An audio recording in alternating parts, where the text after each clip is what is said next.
Welcome back to Everything College. I'm your host, Christina Parker, supporting your college navigation while minimizing debt. Please go ahead and hit that subscribe button, like, comment, and share this video with other students out there.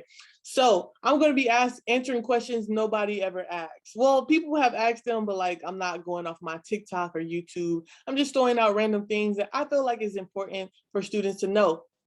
And also things for me to clarify or misinformation that I put out there.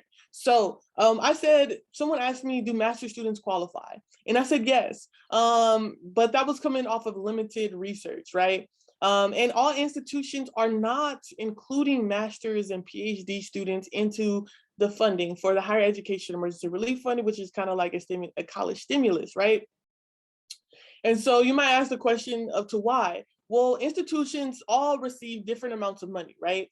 And those institutions that receive different amounts of money, right, they get to dictate and decide based on very flexible guidance who has a need, right? They get to decide who has a great need, right? And so they may prioritize undergraduate students who have Pell Grants or things of that nature, and in assuming that they have a greater need than those that are in master's programs or PhD programs. I have not specifically seen any information from an institution that says graduate students or PhD students or non-traditional students are disqualified, but I have seen language that states like students that are undergraduate or students that receive Pell Grants and so forth, which in my head, right, says that all the other students may not qualify for this funding.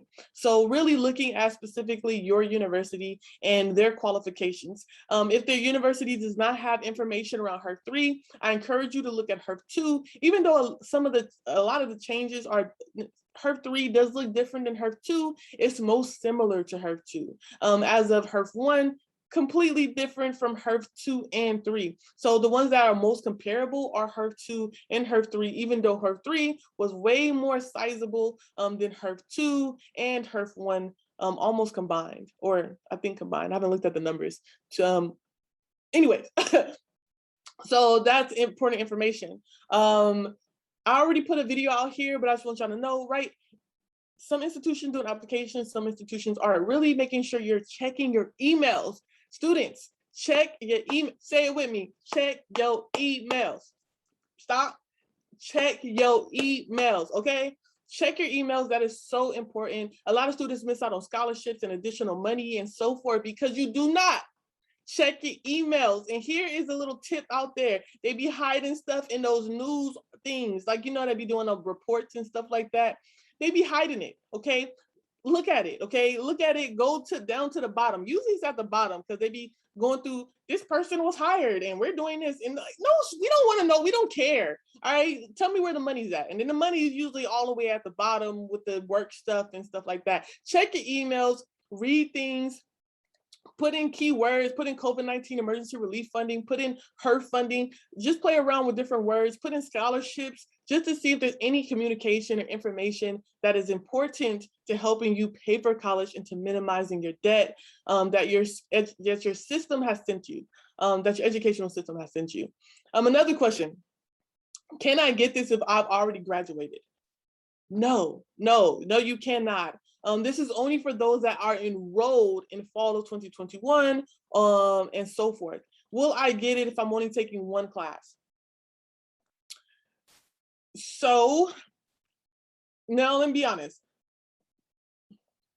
I can't specifically say yes or no because there's thousands of universities and I have yet to comb through them all, okay? So I'm not gonna say no, but it's highly unlikely.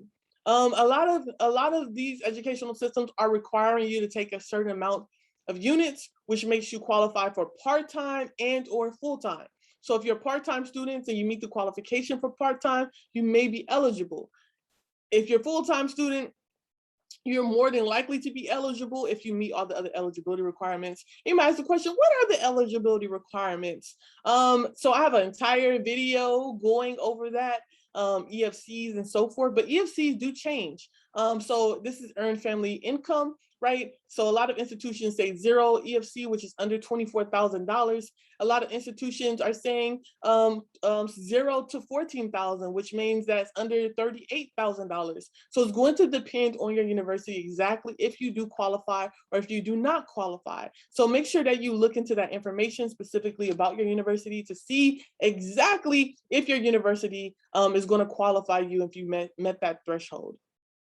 Well, what are systems looking at for self-selection? So it is a lot compared to EFCs. I'm not gonna lie. A lot of institutions are looking at how much money did you earn, how much money did your family earn, and if you meet needy assistance or their category of being needy. And I say this, right, because that does not necessarily mean that you are needy and so forth.